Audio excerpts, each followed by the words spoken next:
Good morning, guys. We are your hosts, Lori. And Shenisse, certified spiritual life coaches, we're so glad you're here.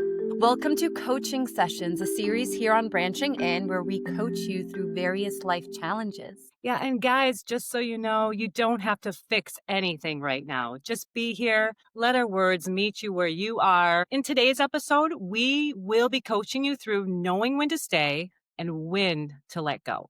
So, Niece, the best way to know when to stay and when to let go is to tune into your inner knowing. So, what does that mean? What is the inner knowing? Tuning into your inner knowing means learning to listen to that quiet wisdom within you, the deep, intuitive sense that often knows what's true or right for you before your mind has all the logic to explain it. That's right. And it's that gut feeling, that subtle nudge, that sense of this feels aligned or this feels off, even when everything on the outside looks fine. And you might recognize it in moments like feeling instantly at peace around someone before you know why, sensing that a decision is wrong, even if it looks great on paper, or knowing it's time to move on, even though you're scared to.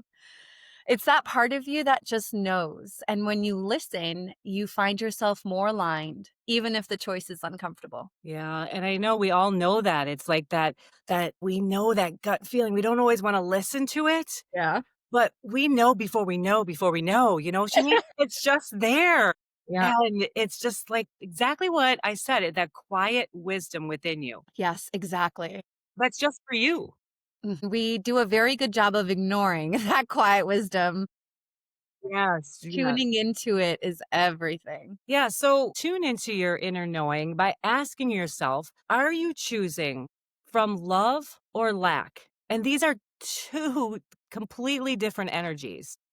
So that really defines and can help you define what you're choosing from, love, or are you choosing from lack? So, Shanice, we put it together a list of signs, and we're going to start with the signs to stay. Yes. And that sign to stay is like nurturing a living seed. I love that. That is actually very, very helpful. Yeah. So one of the signs is you feel expanded or alive. Even when you're challenged in the relationship, you still feel like you got this. It's a very expansion, like we can take on anything kind of feel. Just very alive, but yet you can be challenged and still be alive.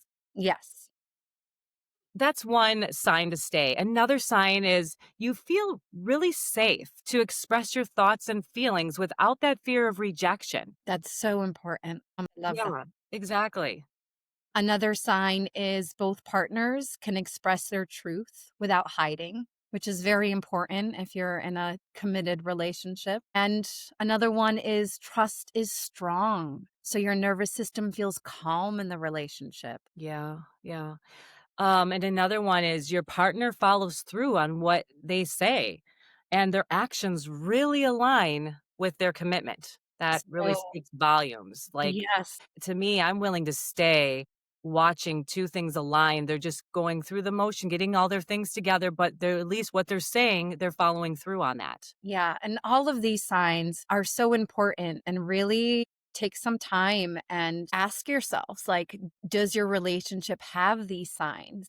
Is your nervous system able to be calm? Are you able to trust? Do you feel safe to express your thoughts and emotions? Really sit with that because our egos are kind of quick to, it's like, oh, that's not that important.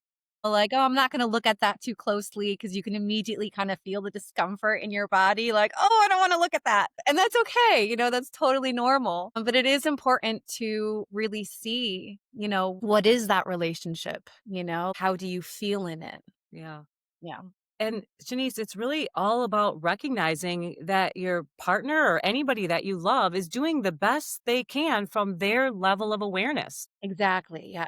So, really, that you both just each hold space for each other's growth while respecting each other's path. And this is the kind of love that creates this safe and expansive connection where both people can evolve without the fear of rejection or abandonment. And that's such a beautiful space to be in. I mean, my goodness, like having that safety, having that love. Oh, that's wonderful. Yeah. And so then some signs when to let go. And signs to let go, watering dead soil is a good sign to let go. Yeah, so let's talk about that real quick. So signs to stay, you're nurturing a living seed. When you plant a seed in the soil, it doesn't grow overnight, right? But it does grow little by little. So that's a clue like, okay, you can stay if you see that the seed is growing. It's alive and you're nurturing it. Versus it's time to let go when watering dead soil, there's nothing's going to grow there. There's nothing alive. There's nothing to nurture. And you can And really that feel that energy, you yes, and know? that's such a huge indicator. Like, well, what am I watering here? Nothing's growing. Yeah, That's an important clue. yeah. And so one sign it's time to let go. Being with them leaves you more drained than nourished. Huge. Mm, Another is you don't have the same values or goals, which is really important because if you're going in one direction and your partner wants to go in another, that could be a sign that it's time to let go. yeah.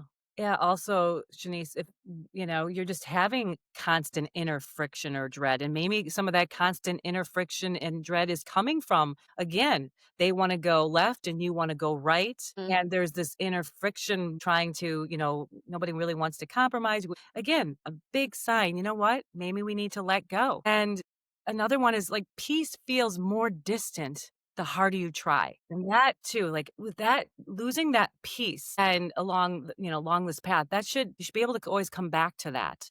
And for me, I know when that peace is gone, it's like, yeah, it's a very big inner sign to let go. Yeah, especially the way you said it, peace feels more distant the harder you try. So you're trying and you're doing everything you can. And the harder you try, the more distant that peace feels. That's a huge indicator. Another one is they won't have hard conversations or the conversation go in circles. Oh. Conflict, but no real repair. Yeah, I know for me, that is really important thing in the past relationships. A very big indicator of letting go is I want to have the hard conversations. I Yeah. really want to talk about the things that are not so comfortable and be able to talk about it and be vulnerable and be honest. And when it causes that tension or friction or there's defensiveness that comes with that, oh my gosh, that to me is so frustrating. It's so confusing. It puts me just miserable. And again, it's not fun having hard conversations, but to have a person you can have the hard conversations, it's hard enough having the conversation because it's hard, right? Yeah. But then to have a partner that makes it harder to have the hard conversations, holy cow. Yeah. That is a big sign to let go because it's hard enough. We have things are going to happen. People are going to die, things are going to change just all the time. Things are going to happen. That's But life. when you have somebody that you can go through those ups and downs with and have hard conversations like, what are we going to do now? We're out of money. A hard conversation is money, for an example. Not everybody wants to always talk about that, but, oh, having a partner that can have those hard conversations, to me, oh, that's huge. Yes, read. And I mean, we will get into more of that later, but yes, I resonate with that deeply. It's really difficult to be in a relationship with someone that the conversation just go in circles and there never seems to be any real repair. It can just be, it can be very, very difficult. So another sign that it's time to let go, is you're more attached to who they could be than who they are. And That's a big that's one. such that is such a big one. I know, like, especially in the beginning of a relationship, there's so much hope, there's like you have this vision of where your life can go. I know I stuck to my vision so much so that I was not paying attention to what was actually happening, what was Yeah, real, who he was showing me he was. I was just in my head and sticking to the vision that I saw of what could be. yeah. And that came back to bite me in the ass. That just makes me think of a time when, yeah, I had a relationship and same thing. It's like I had this vision going before I even met this person of what I'm going for. And I had that in my mind. And he was showing me all the time who he was. But I wasn't tuning into that. I was tuning into more what I wanted him to be Yeah. and was getting mad at him for not being that. And then when it ended, blaming him. But actually, I created this. Like I realized that it was like, wait, I did this. This wasn't him. He was always showing me that. Exactly. Thank you for bringing that up, Lori. Yes, they show us, but we don't wanna see it. We Yeah, and then don't. we blame them, but they were never that. Yeah, we make them out to be the villain, but they've always been Right, who they've shown us they exactly. are. Yeah, we're the ones who are so stubborn, and it's like we don't wanna see. We wanna live in the vision that we have and who we want them to be. My Exactly. goodness, yeah. So another sign is they apologize, but there's no real change. And that's Huge. so important to like really see that. Yeah, and what I've learned is apology with no change is just manipulation. Oh my God, yes. Say that one more time for our listeners because that is so important. Yeah, and I learned that, the hard way. As most But things. yeah, apology without real change is just manipulation. Mhm. Yes. Yes. Yes. And the last sign is your peace, self-trust, or joy feels harder to access in their presence. Oh my gosh, Oh yes. my gosh. Yeah. That's, it's so funny because that should be obvious, right? Well, I mean, I guess to me now, looking back, I'm like, that's an obvious sign that the relationship is not working. But it's so easy to kind of just like go right over that. Well, it's different when you're in it. Like, both of us are out of the situation right now, out Yeah. of a relationship, out of relationships that we probably should have left sooner than later. So, because that, now we can look back, obviously, in hindsight, and it is challenging when you're in it, to really feel these signs. And that's why, we're kind of showing them because we can show them because we have experienced these Exactly. signs, which we all have whether they're to stay or whether they're to go, they're there. It's just a matter of listening to them and, where we are in our journey in listening to them. Yes. No, that's a good point. Like it's so easy to well, it's also like not knowing, like you Yeah, don't know. You're so used to being a certain way, yeah, especially if you've been in a relationship for so many years, you yeah, just normalize everything. And I know that's what I did. I just normalized yeah, it to the point that I couldn't see what was right in front of my eyes. Obviously now, like you said, Lori, with hindsight, I can look back and be like, oh my goodness, like that's so obvious. yeah, But it wasn't. And I do have compassion for me in those years where I didn't see it. And that's okay. yeah. Yeah. Yeah, and another, sign is really also, Shanice, is where is your partner putting their energy? Are they putting their energy back into themselves? Are they working on their consciousness? I mean, you can kind of see, where, because again, nobody's perfect. I'm not perfect. You're not, nobody's perfect. But are they doing the things to direct their energy in a way to, help them or hurt them? Like, are they really wanting to work at it? And, you're seeing some, subtle changes. Cause again, everybody's operating from their level of consciousness, which I totally respect that. I myself love it when somebody respects that for me as well. But where are they putting their energy? So that is, and really be honest with that.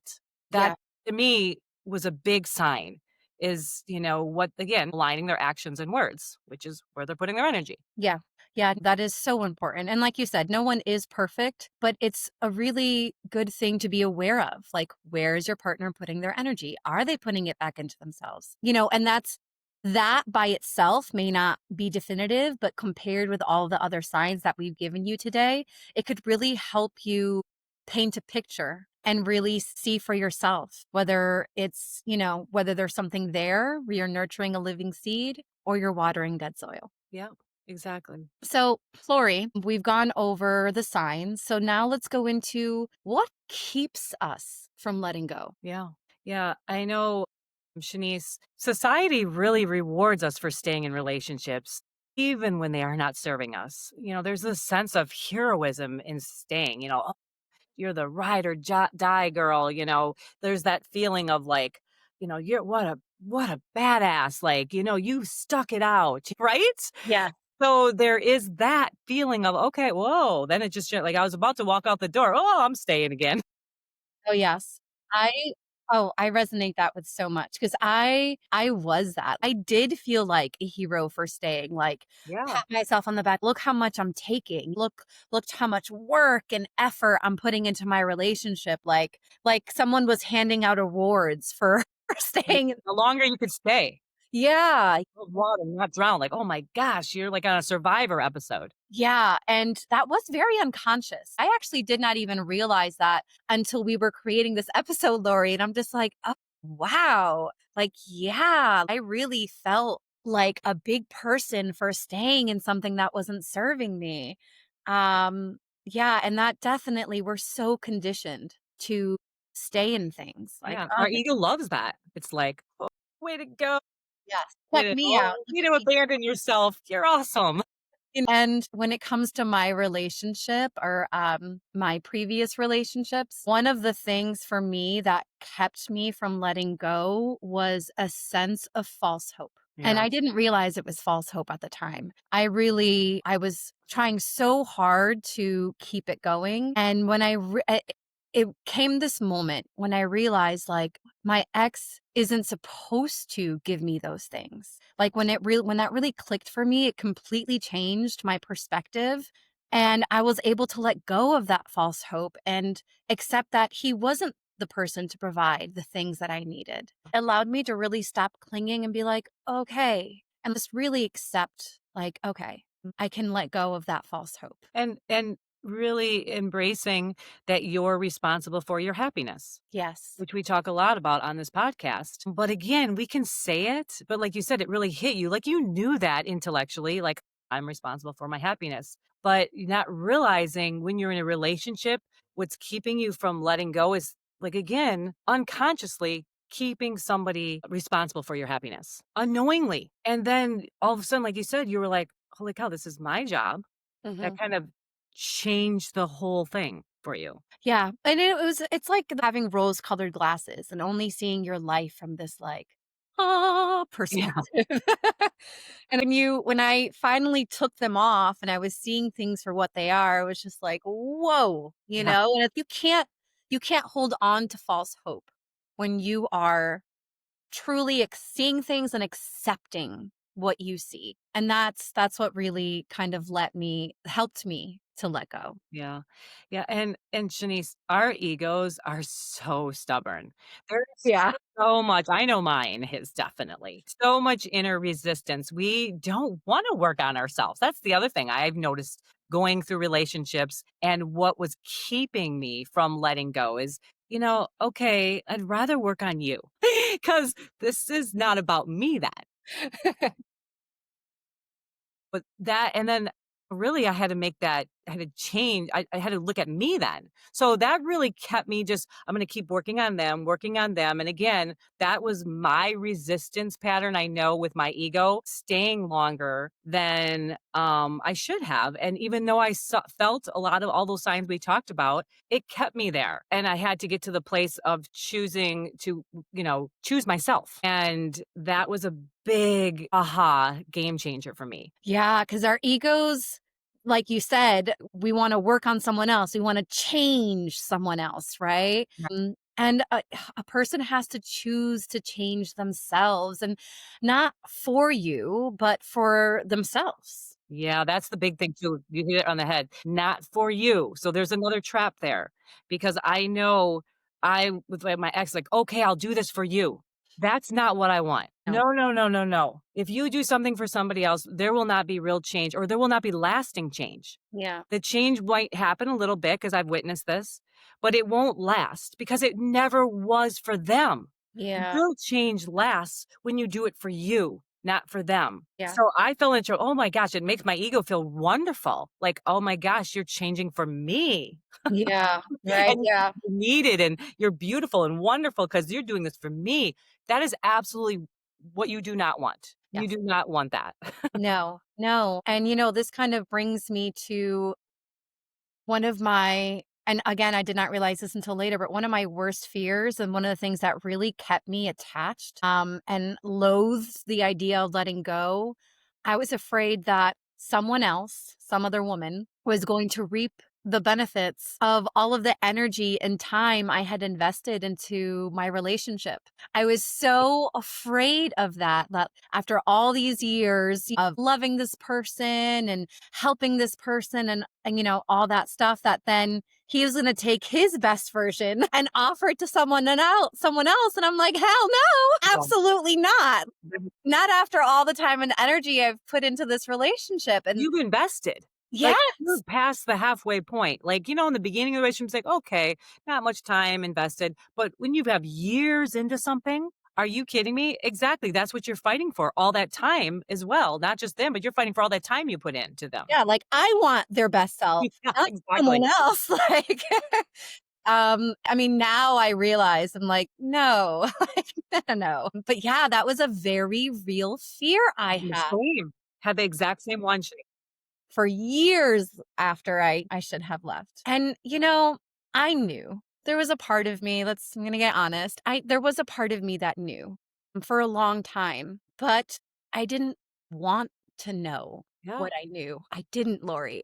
I didn't want to know what I knew. And so I just would not look at it. I was very good at just not looking at that part of me because, to be honest, I wasn't ready. And I did reach a point where I was ready. I have had to work through like feelings of anger, like angry at myself for staying, angry for not looking at what I knew, and really forgive myself for that because I did abandon myself so many times to stay in a relationship and to try to make it work. So I had to forgive myself for all of that, and that's something I'm still working through. But yeah, we know, but we don't want to know what we And know. it right, and it is important, like you said, to forgive yourself because you're exactly where you need to be, and we all have different thresholds and different lessons, like, I know, again, because I was saying earlier, my ego is very stubborn, and I had to learn the lessons of I know one big lesson I got from that staying was boundaries, but it took me a bit. I needed a big head banging on the boundary lesson,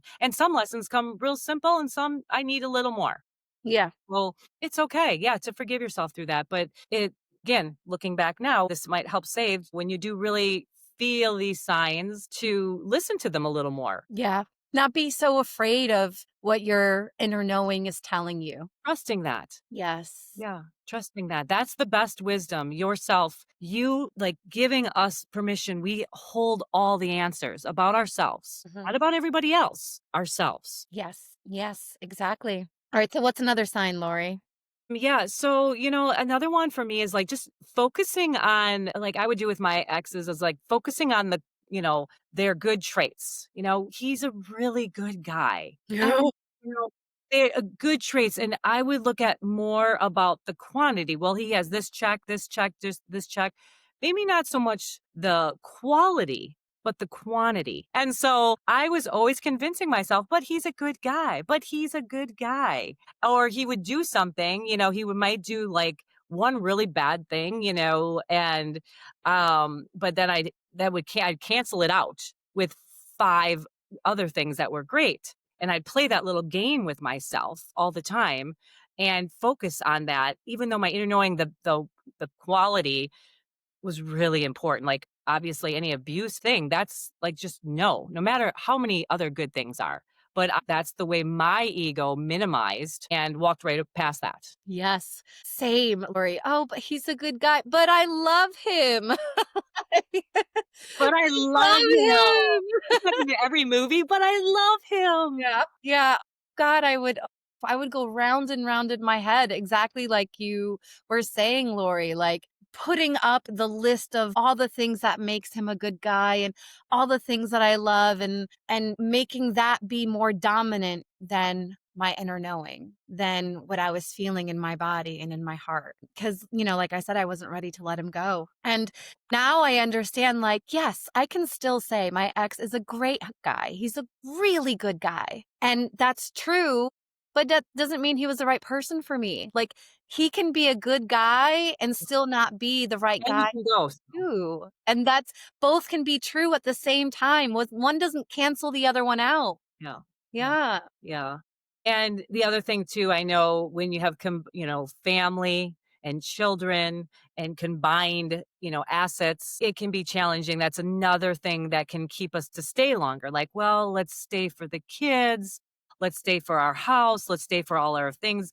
Another, I think, a very big one that kept me longer is that. But again, that is not a good reason enough to stay because actually nobody does well in that situation. I mean, you're doing more injustice for everybody that's involved, that's picking up all the other negative energy along with your relationship versus leaving it and versus staying. Yeah, that was really hard for me.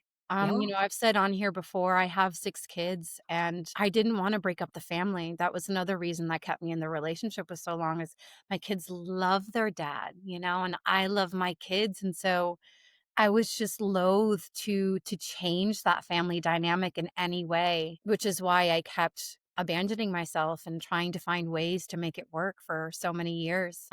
And what really helped me to let go was realizing if this is not what's best for me, then it cannot be what is best for my kids. Because again, I've said this before and I will say this again there is no such thing as one way liberation. So if the best thing for me is to let go of the relationship, then that is what is best for my kids. And I also realized staying out of a sense of moral obligation to keep the family intact was me unconsciously showing my children that basically saying, "Oh, this is what you do. So even if you're not happy, you stay." And Right. I asked myself, if it were my kids, one day in the future when they're married and they have children, if that's what they decide, is that what I want them to do? Do I want them to take my example and stay in a relationship for their children? I'm like, oh my God, no, that is not what I want to teach them. That is not the example that I want to set. I want them to be true to themselves, whatever that means, whether it's staying or going. And that really helped me put it into perspective and be like, no, I want to show them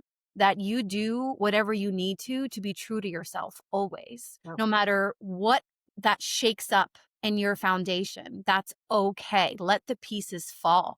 That means that they were meant to fall, but always be true to yourself. So, seeing it from that perspective of what I would want my kids to do for themselves really helped me to finally say, okay, I'm going to be true to myself. Yeah. And I'm going to shake up the foundations and I'm going to let the pieces fall where they may. Yeah. And that just leads us right into Shanice talking about the value in letting go. Mhm. There's huge value in it by changing your perspective. We don't understand that we're clinging to someone is letting go of ourselves.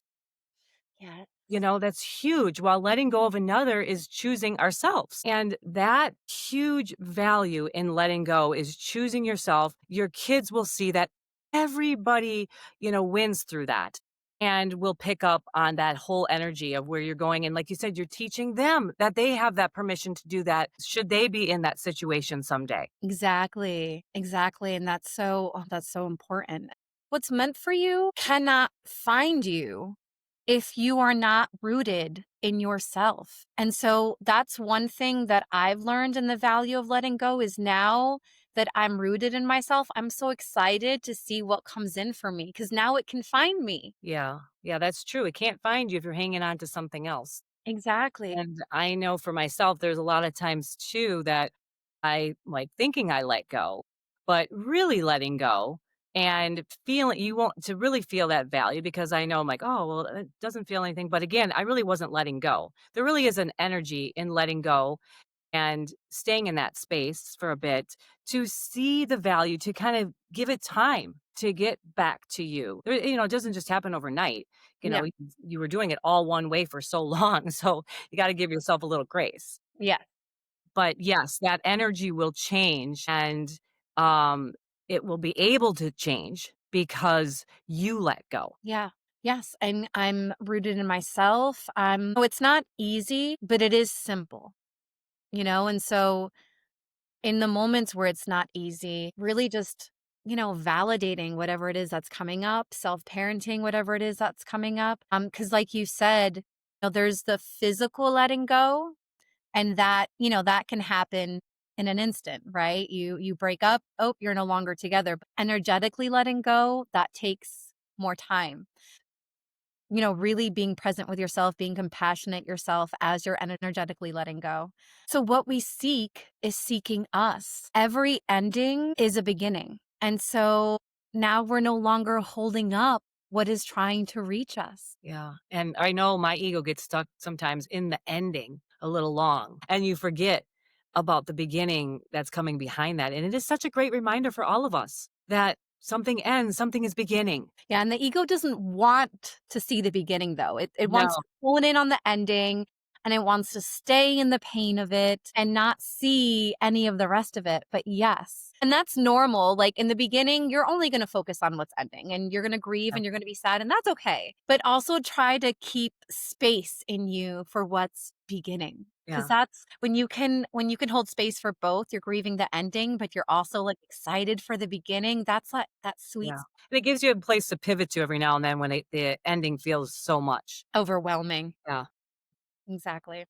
All right, Shanice. Now for this episode's coaching tips. Yay. Yes. So we've created a series of powerful, reflective questions to ask yourself. We put them in the description so you can come back and read them whenever you're ready to begin. So the first question is, what do I already know underneath the noise? That's such a good question. Yes. And really take some time with that. 'Cause that's so good. Another one is what decision brings me peace, even if it's scary, right? Yeah, especially adding if it's scary.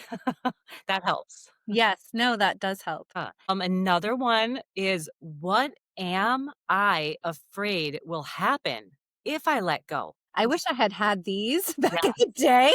I think they would have helped me a lot. I Yeah. love this. I love this for you guys. I'm so Yeah. excited. I hope you guys take the time to write down the questions in a journal and then really give them due consideration. The last question is, am I honoring my future self by holding on? Yeah.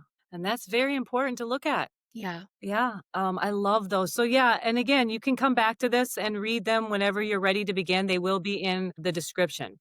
Yes. So another little tip that has helped me is really kind of figuring out, your boundaries, what is your threshold. When I was in a relationship that I was having a hard time seeing the signs because I have so normalized my relationship. I was so in it, like enmeshed with it, really in the relationship. So it was very hard for me to see a lot of those signs. I was in this relationship that was very stressful and very emotionally and physically abusive, that in order for me to look outside of that, I came up with this idea is on our calendar, I would put a smiley face on the days that nothing happened. It was a good day. And the whole day was good. And so I could kind of look back and take a look and see, well, how many good days am I actually having and how many not so good days? Because again, being so in it and normalizing it or justifying it, minimizing it, all my ego's defense mechanisms, I couldn't get past that.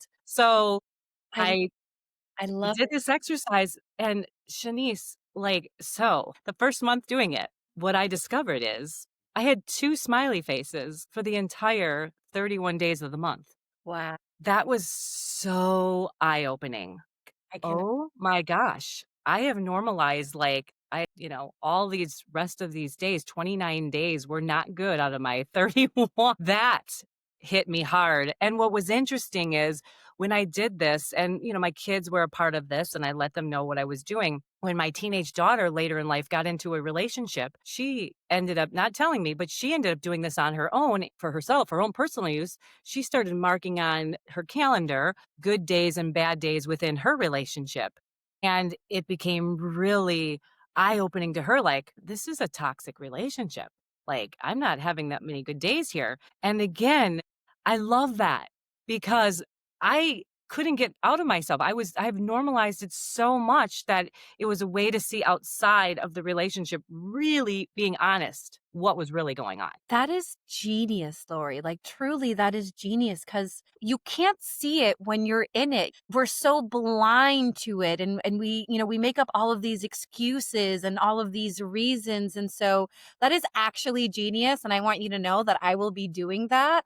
I Yeah. mean, I'm not in a relationship right now, but one day when I am, like, what a neat Yeah. trick so that your ego can't just normalize it. Well, our ego wants to protect Just us. do it. So our ego wants to protect us. Remember, like that's its job. So that's why, and that's so good sometimes in the way it protects us because it's going back to childhood protection. That, yeah. And it really, and just to know, even my teenage daughter adapted that into her life and was able to remove herself sooner than I did in my relationship from a toxic relationship by noticing that, oh, this isn't that great. Oh my gosh, I wanna teach this to my daughters. Like, honestly, this is I love this. I love it so much. Like, to really just always have that awareness, and it's so easy, just a little smiley face or a little frowny face, the other or both, however you wanna do it, and that way, you can look back with hindsight and be like, "Wait a second, what is going on in my relationship? Yeah.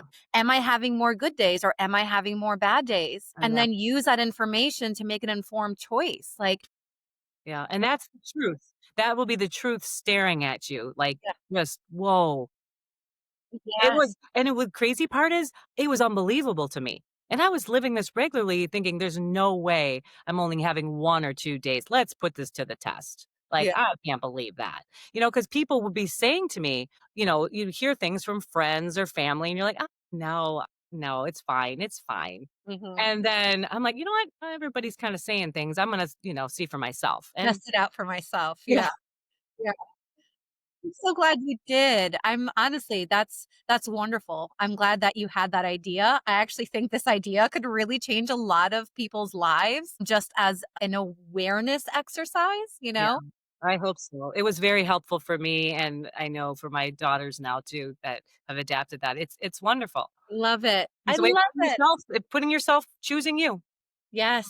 Oh, wow. Thank you for that, Lori. Ah, yes, of course. All right. So, Shanice, to wrap up this episode, we talked about tuning in to our inner knowing, what some of the signs are for staying and for letting go. And we have provided some reflective questions to ask yourself to create some deeper awareness. Yes. Like Lori said, those questions are in the description. So please, whenever you have some time, take a look and really reflect on them. If you'd like to learn more about what we offer, our 10-week bootcamp, Awaken into Authenticity, is designed to help you tune into your inner knowing so you can discern when it's time to stay or let go. For more flexibility, you can also take it in 2 shorter parts, and you can just click the link in the description to explore the details. And that's it for this episode. If this episode spoke to you, like, subscribe, and share with someone who you think would love to hear it. Thank you guys for listening to Branching In with Shanice. And Lori, join us for our next episode. We post on Friday. Thanks, guys. See you then.